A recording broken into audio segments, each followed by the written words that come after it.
Hi, everybody. Thanks for tuning in to Peeling Back the Label. Today, I have a very lovely guest on today, Linda Maria Frank. And today, we're going to talk about basically her life story, her books.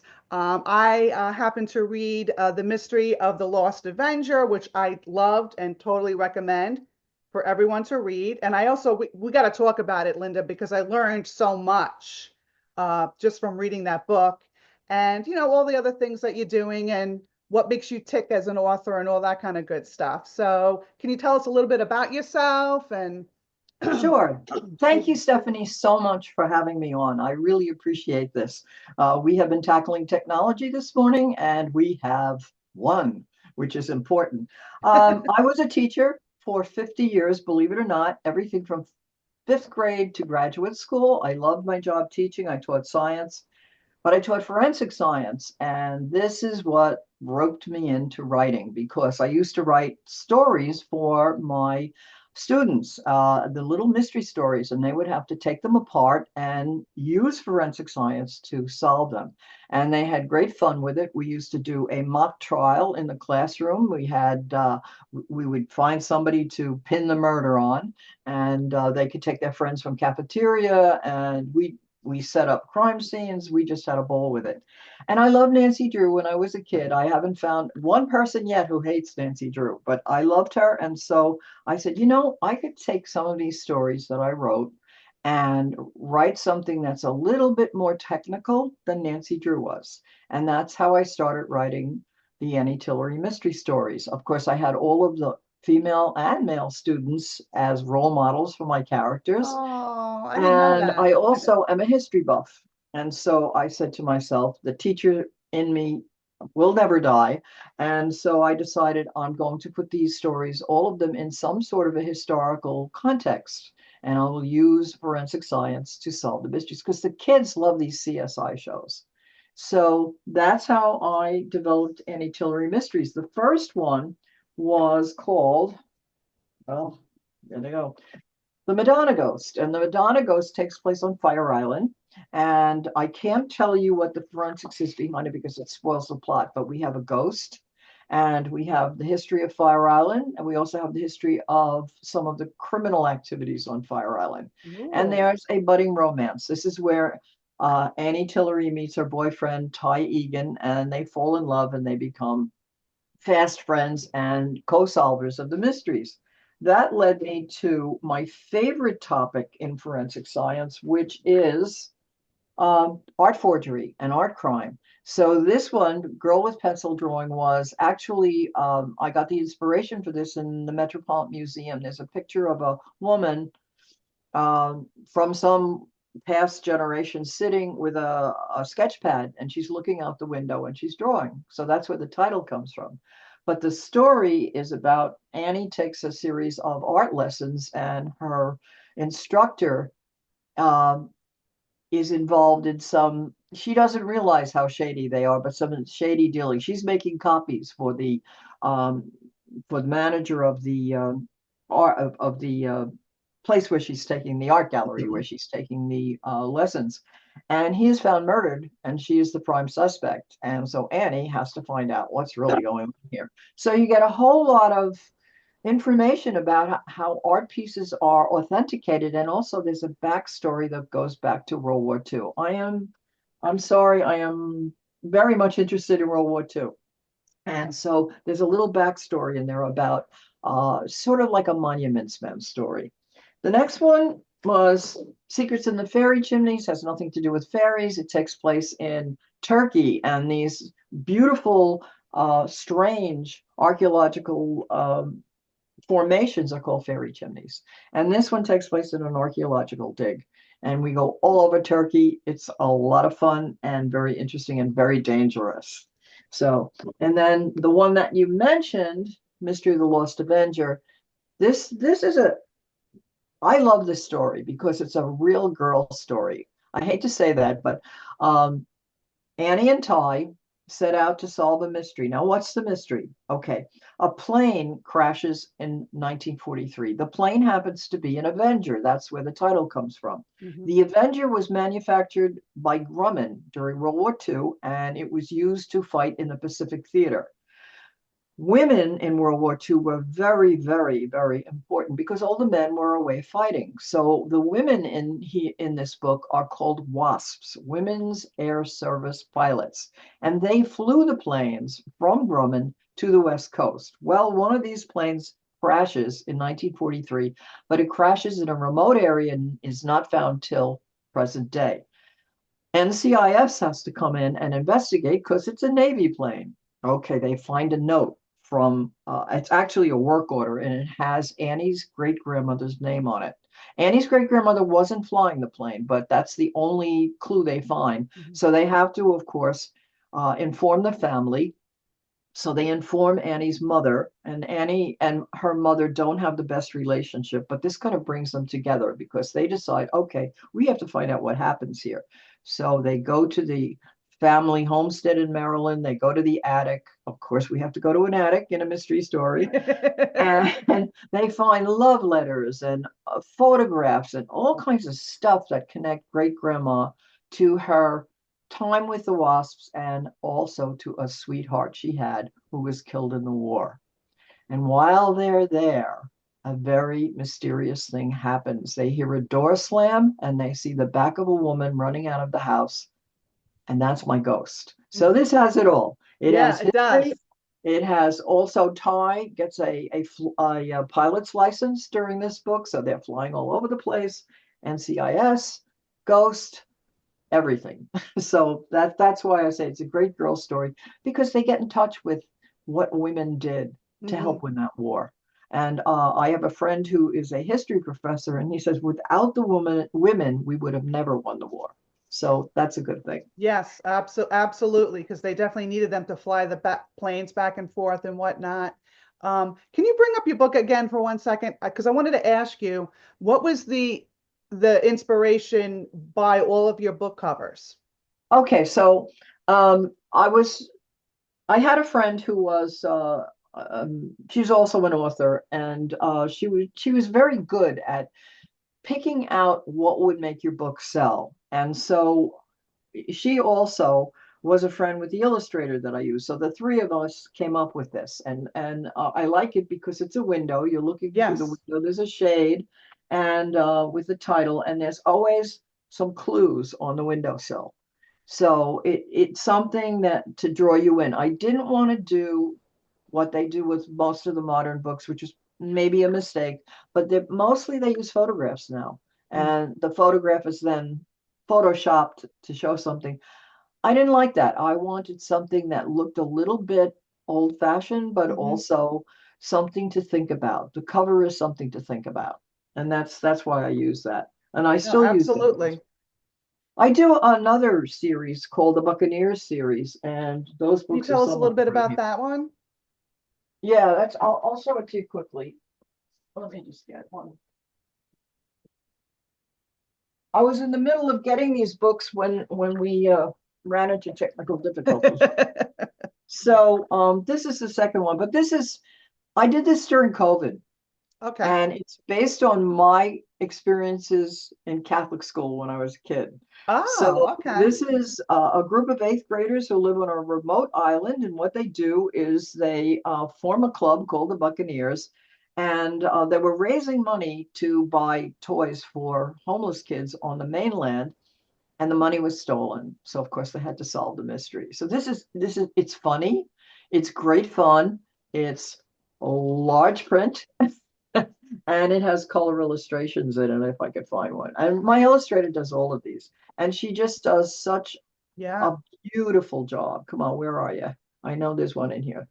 So that's how I got into writing. And once you get into writing, it's and I have to say that I never sent any of these things to a she does Oh, nice. a really Yeah. nice job. She does great illustrations. And if you go on my website, you can see all of that. But I'm an indie. I just got into this pretty much late in my teaching career, and I thought to myself, I don't want to wait around to be discovered. And so uh, you have to do everything when you're in indie, and it's a lot of work, as you well know. Um, you do all your marketing, but then I compared with some of my friends who either did small press or did get a traditional publisher. First of all, there aren't a lot of traditional publishers. They're all like combined into one. And if they give you an advance, you have to sell that many books. Otherwise, you have to give that money back, the balance of it back. And they don't do the marketing for you.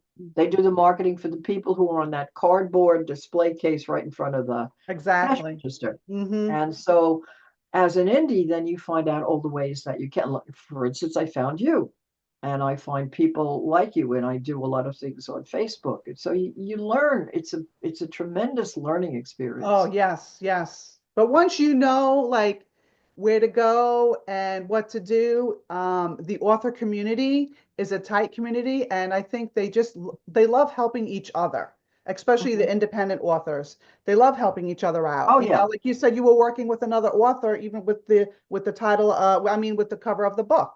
I mean, yes. what was in it for her? Nothing. She just wanted to help you, you know?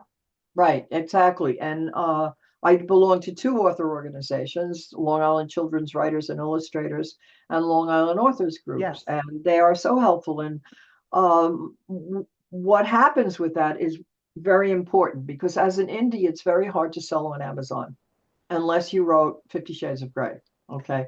Which that'll never happen for me. Uh, so what happens is you have to get out to the public, and what we do is we do crafts fairs with Long Island children's writers. We do what's called author illustrator nights, where we go into the schools at night. The parents come, the kids come. We talk about our books, and that's how I sell my I books. love those. I remember taking, my children, and they loved meeting the authors. They loved buying the book, and it makes a big difference when you get to meet the author. It makes Sure. a total difference. Sure, absolutely. The only trouble I run into now is no one has cash anymore.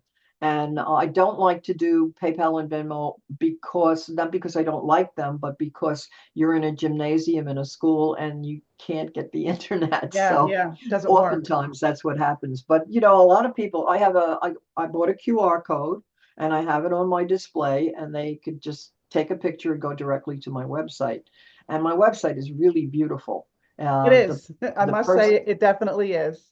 the person who designed it really did a beautiful job, and it's very interactive. And then I put posts on my blog often, and the posts on my blogs are about growing up in Queens on a flower farm. So, and that's how Believe I that one or not, right? Because yeah, it there's no was more flower, well not back now. then, because Queens is the burial ground of of New York City. So Hmm. there were lots of us growing flowers for the cemetery. That's what we did. Exactly. I also And love that, how you do go to the schools, but you also have lesson plans already pre-made for the teachers. So if they did want to buy your book or a bunch of your books for the students, it's already, the lesson plans are already made. So that's a nice thing that you offer for free. Well, this one's called Making a Mystery with Annie Tillery. And what I did with this is a teacher book, really. I mean, Ah, or it's for somebody who's really interested in writing or how books are made. And what I did is I took the Madonna Ghost, and after every chapter, I explained how I wrote the book, ah, what the research was like, what the inspiration was like. I expand some of the characters and I put all the lesson plans in here. So the lesson plans are on my website, but this is a great teaching tool. And usually when I go to a school, I'll just give this to whatever teacher ran the event. And so that's that, very nice. Speaking and of research, I did that with fairy chimneys too, but that's somewhere in this household. speaking of research, I'm sure you've done a lot I Hmm. mean, obviously your own knowledge, but have you done any like really interesting research, excuse me, Absolutely. expeditions that you care like that's notable or anything fun? Yeah, well, I'll tell you about Avenger. I'll tell you how Avenger came about. My son, who is not a child anymore, obviously, but he's very interested in airplanes. So they come to visit. They live in Maryland. They come to visit. We go to the Cradle of Aviation Yes. Museum. And in the Cradle of Aviation Museum, there is this huge plane. I'm walking around by myself because I don't know what they're doing. So I see this huge plane, but there's a plaque in front of the plane, and I see women on the plaque. So I walk up to it and I said, and it's all about how women built it, flew it to the West Coast, test piloted. And this was a day, every once in a while, they'll do a day there where you can climb into any airplane. So little old me climbs into the airplane, no mean feat. And I'm sitting in the pilot seat. I can't see over the dashboard, okay, because I don't have a parachute under me. All right. I'm looking at the dashboard. There's three dials. You ever see the dashboard of a modern plane? Yeah, I there's don't a know how they do it. gazillion things. Yeah. Yeah. So there's an altimeter and there's one for the bomb bay doors and there's a fuel gauge and whatnot. And I'm sitting there and I'm thinking, this feeling came over me. And I said, I have to write the story of these women. I must do it. And that's how this one came about. And to do the research, they haven't digitized all of their archives. So I had to go into the old Mitchell Field hangars. And Wow. upstairs, they had all of this stuff. And I actually got to open the blueprints for the Avenger plane. This was really an experience for me because I love history. Yeah. The other experience I had was fairy chimneys. I went to Turkey to do my research.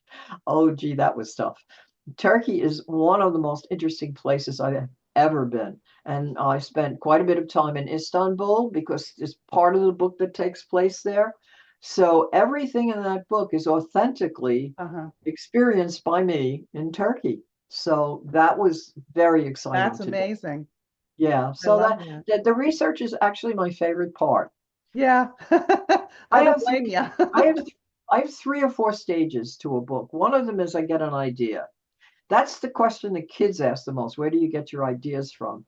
And I tell them you have to be observant and Hmm. read and be aware of what's going on in the world. And eventually something gels in your head. And so that's the first one. And then the second part of it basically is I'll make some sort of an outline. And then I do the research. And then I go back to the outline because this is a mystery. Everything has to tie up at the end. You Hmm. can't leave things hanging around because some authors say they just let it go. I can't. I have, but Hmm. that's just me. So I go back to the outline and I do a chapter outline, follow all the clues, and then I write. Then I sit and write. And I write on yellow pads. Yes. And then I put it on the computer, and Hmm. that's my first edit. Because I can't, if I'm typing on the computer, I find WordPress, not WordPress, but the Word program on the computer is very distracting because it wants you to fix the grammar, fix the spelling. So this flow that you get when you write Right. on a little pad is out the window Hmm. because it's so distracting. So when I put it on the computer, that's when I fix the grammar and fix Right, this. right. Yeah, I Yeah. totally And agree. I'm the same way with just anything in life. I have to write it down, then put it in the computer. Yeah, I'm the same way. I also think being a science person that writing it out does something in your brain Hmm. and something that the computer does not. It's your And formula, you know? yeah, yeah, yeah. So that's pretty much what that's my style of writing. And it's been Interesting. pretty successful. I've got, well, I think 8 books, 8 or 9. I Cool. have one in the cooker. Yeah, that's what I I wanted to have a ask you. friend. What's next for you? Yeah, well, it's a Buccaneers book. And actually, I have a friend who she is an author as well. She has a successful series of kids who are about the same age as my Buccaneers kids. So we decided to combine them. The problem was that my kids are in 1947 and her kids are here. Oh, okay. So that, but I that's that you could do that. Go back Yeah, and well, forth. what we did was we took her kids on a vacation to the caves on the island, and they actually are in touch with the grandchildren of my original kids, and then they end up in a time travel thing. So it's Ooh, pretty okay. Well, interesting. you haven't done time travel yet, right? No, well, this book has it a little bit, That's well, great. enough in the plot, and that one is at the illustrator now. It's graphically designed, but she's still working on the illustrations because there's a Oh, I lot. love it. Very Yeah. nice. So, how do you like working with another author? Like, other than like it's two totally different experiences. You're working independently and now you're working with another author. How did you like that experience? It all depends on who you're working with. She's very cooperative. In other words, what we did is she wrote the chapters that had to do with her kids. I wrote the chapters that had to do with my kids. And then the ones that had to be together, we just sat down and we said, okay, this is good. This is, it was very professional. Hmm. There was no, I don't have such a big ego that every sentence I write has to be there. I'm perfectly willing to listen to somebody, and if I don't think that their critique is good, then I'll fight for it, but not viciously. I just it's counterproductive. Yeah. It, you're not going to get a good product at the end if you can't Hmm. cooperate. I'm sure there's people I can't cooperate with. I mean, Oh there's yeah, right. Well, not everybody is meant to be to get along with everybody. It yeah, would be a perfect world, and it's not a perfect world. So God totally knows. agree. Yeah, Yeah, but that's I've for been sure. noticing a lot of authors have been getting together. Like I've noticed more and more and more they're writing together. And I think that's great because you're helping each other out, you're sharing readers, you're getting new reader. It's like a whole nother Yeah, well, part of that's a marketing. good point. You get both readers, and then you get people who are um, each author gets a more of an insight into their own writing. So the writing, to my mind, becomes better. And of course, who's the person, the most famous person who's done this? James Patterson. Hmm. James Patterson, who has all these successful books, which he doesn't write anymore. He comes up with the idea, but then he'll work with somebody like Mike Lupica on a book about horses, or he'll write a one with Dolly Parton, and this is a formula for success. Hmm. Hmm. So we're not going to knock it, right? It's a Nope. good idea. Nope. So what's on your night table at the moment? Have you read any good books lately? This Ooh. is Diana Gabaldon, okay? Diana Gabaldon wrote the whole Outlander series, which has been on Wow. television. Uh-huh. I love her books. They're all over 1,000 pages. She does the most incredible research. I love her. And she's my favorite author. But what's on my night table now is a mystery series written by a woman by Irina Shapiro. And it's the Daniel Hayes and Jason Redman mystery series. They all take place in England around this time of the Civil War. And again, I love history. I love reading about how things were different then. And it's a mystery. And they're not really long. They're not the 1,000 page Diana Gabaldon one. They they're good to take to bed at night. So Hmm. that's what I read. I read a lot of mystery. I love mystery stories that have a historical background. That's my favorite. Yes. I also love, now I'm not going to be able to think of her name. She just wrote, what's her name? Kristen Hanna. I love Oh Kristen Hanna. yeah, she's good. Hmm. The Nightingale, and she's just the last one I read. I can't remember the title of it, but she's one of my favorites. Oh, And you might have my read The Women, I think it was called, the Red Book. no, I haven't read The Women yet. The one Oh, before that. okay. But Definitely read The Women. I think you would like it. I know I know I will like it, but and I will get to it. But I mean, I have so many books that I haven't read yet. Of But course. yeah, I love historical fiction.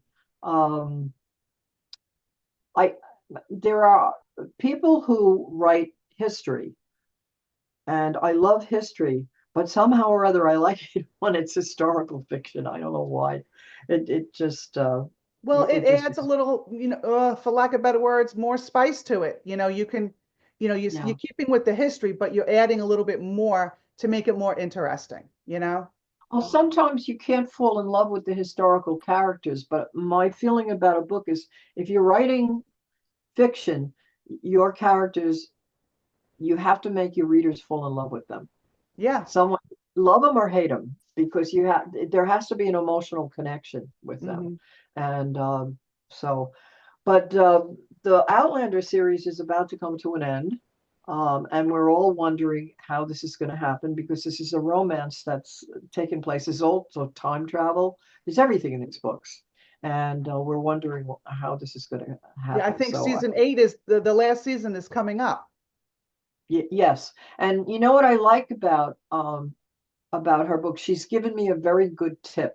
And I haven't done it yet, but she Oh, has a website. And on the website, she puts little excerpts of the book she's writing. Not to give anything away, but I thought that's a really good a idea. tease, like a nice teaser. Yes, so so to your theory about writers helping writers, that's what you need to do. You need to follow those writers who write stuff like yours and see what they're doing. And if they're successful, try it on your own. Right. That's a good tip for writers, I think. And I Agreed. also have Agreed. I also have my TV show, The Writer's Dream, where I've been doing that. I don't know what happened. Yeah, well, because you only have a half an hour, and it No, just I'm trying to see. All right. No, it's still recording. Okay. No, it's I have unlimited, but it's okay. all good. But we'll wrap it up so this way we won't. Do you edit it? And Do you edit it I all? think it was the internet. Okay, but I mean, if you edit it all, you could just stop it where I say I have a TV show that I've done for 14 years or 13 years and just end it But there. can you tell everybody though, in case I keep this part, where they can reach you, Linda? Because I want people to know, where they can find you. Okay, you can find me on lindamariafrank.com. Couldn't be easier. And it's Maria A, not E, because Not E, they right? insist on calling me Linda Marie. And then I'm on Amazon. I have an author's page. All my books are on Amazon. Some are on Barnes and Nobles. I'm in some bookstores, local bookstores on Long Island. In fact, I'm going to one in Northport tomorrow to put my books in. So that's where I am. But the best place is my website, Okay. lindamariafrank.com. Very good. All And right. you can go on my YouTube channel, same Oh, thing, Linda yes. Maria Frank. And if you're interested in being an author, or how books are made, there must be 200 authors by now on there, and a lot of good advice, a lot of good books. Absolutely. Local authors. You can't believe how Yes. many authors there are. Well, you can. Yeah. How many authors there are I on know Long you, but Island? it's remarkable because even if you think you see them all, there's new ones all the time. Yes. So I Within a appreciate. square mile here, there's five of us. Oh, wow. Well, I appreciate you coming on. Don't Thank hang up you. yet. I'm just gonna stop the recording. But thank you again, Linda. I appreciate you coming on, and I'm looking forward to our next interview. Me too. Thank you so Thank much. you. Okay.